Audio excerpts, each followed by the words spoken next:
Le 31 octobre 1947, Jésus dit « Écris, c'est ma réponse à cette lettre audacieuse et injuste, et aussi à cette lettre dans laquelle il se trouve quelque chose qui me cause la plus grande des indignations, mais que je ne te dis pas à toi qui es une créature. J'ai déclaré à une époque, Satan a demandé à vous passer au crible. Ce qui fut alors dit et permis pour les disciples de l'époque fut dit et permis pour vous aujourd'hui. Or j'ai interdit à Satan de s'en prendre directement au petit Jean, qui le hait sans mesure.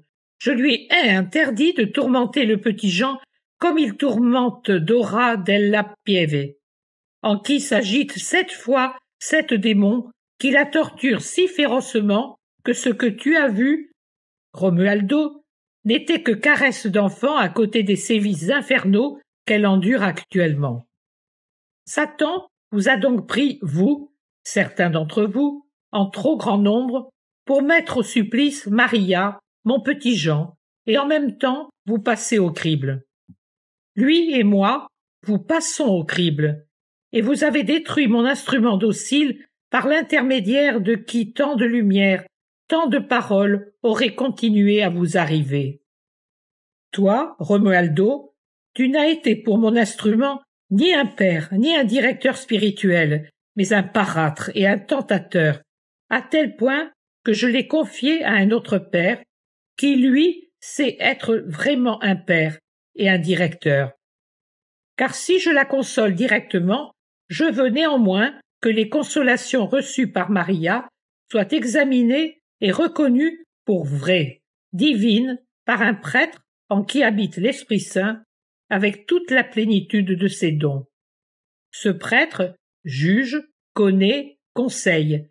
Il juge Maria, la connaît, la conseille. Mais il vous juge vous aussi. Il te juge plus que tout autre, Romualdo. Il te connaît, il vous connaît tous. Et il témoignera un jour pour que les choses soient connues en toute sincérité et justice.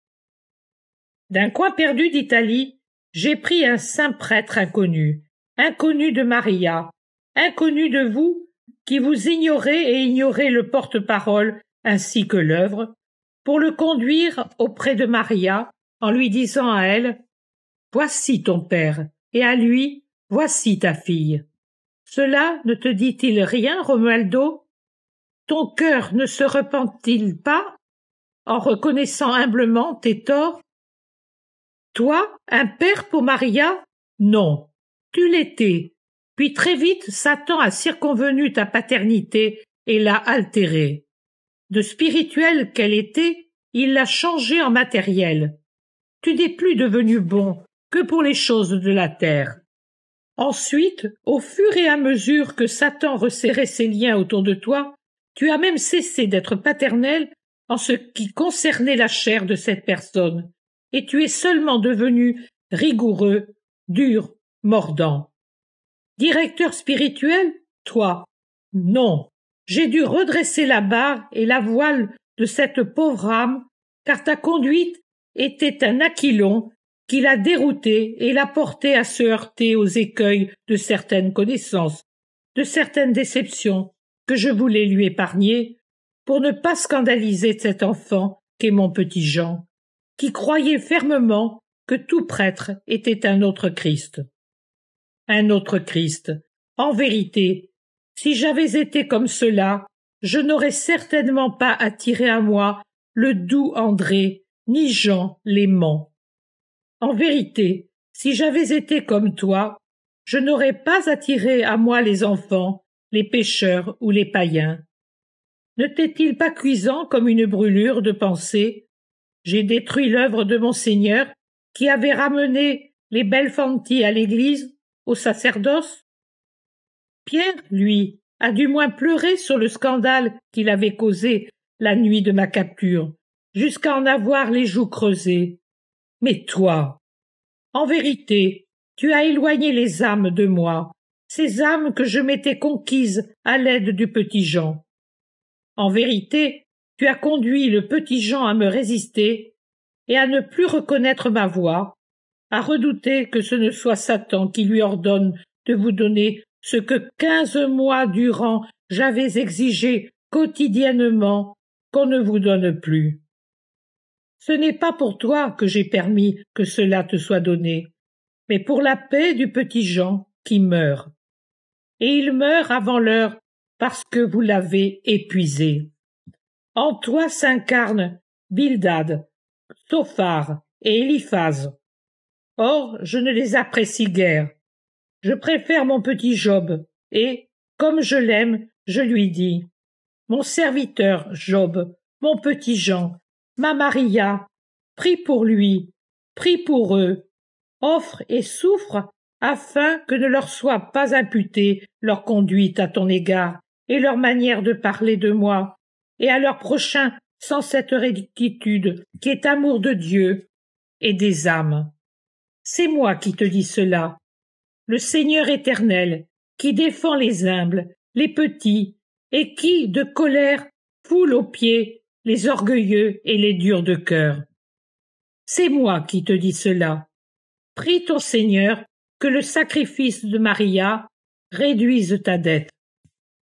Pauvre Maria, que personne n'a comprise et aidée, et toi moins que quiconque, personne excepté le Père qui se trouve au loin, et Giuseppe Belfanti, que, dans ton aveuglement, tu prends pour un réprouvé. En aucune manière, ni pour l'aider dans son travail, ni pour la réconforter dans son calvaire. Moi, j'ai trouvé au moins Simon de Cyrène. Mais elle a seulement trouvé les indifférents et ceux qui l'a frappé sur ses grandes blessures. Mais il lui reste mon amour, et cela, c'est tout. Cette dictée me laisse très mal à l'aise. Je ne savais trop s'il fallait la transmettre. J'interroge Jésus qui me répond. Lorsqu'une personne s'obstine à offenser la charité lui dit ce que sa miséricorde avait jusqu'alors épargné aux coupables. Mais je te laisse juge de transmettre ces paroles à Romualdo ou non. J'exige toutefois que tu ne les détruises jamais, mais que tu les soumettes au juste Isaac de cette époque, Isaac pour moi comme pour toi, tellement pareil à celui de mon temps. Loin d'avoir la dure sévérité d'un Jérémie furieux, il avait la douceur d'un agneau digne de suivre l'agneau divin et de guider les autres vers lui. Jésus appelle le perverti Isaac. Dans les dictées ou les visions d'épisodes évangéliques, il m'a souvent dit « un tel ou une telle, le père X ou le père Y, ressemble à celui ou celle-ci. » Et il me citait alors des personnages du passé décrits dans l'œuvre. Cela m'a servi bien les connaître, tout en complétant mes connaissances par l'illustration visible, je ne sais si je m'exprime bien, de leur âme, de leur véritable conscience et spiritualité. Et bien souvent, je n'ai pas apprécié de les connaître si bien. Je préférais me faire des illusions. Je demande également à mon maître si je dois parler au perverti de la conduite du père Pennoni. Il me répond qu'oui. Le visage de monseigneur est sombre, comme rarement, très sévère. C'est seulement lorsqu'il pose sa main sur ma tête pour me bénir que son visage s'éclaire d'un sourire de pitié pour moi.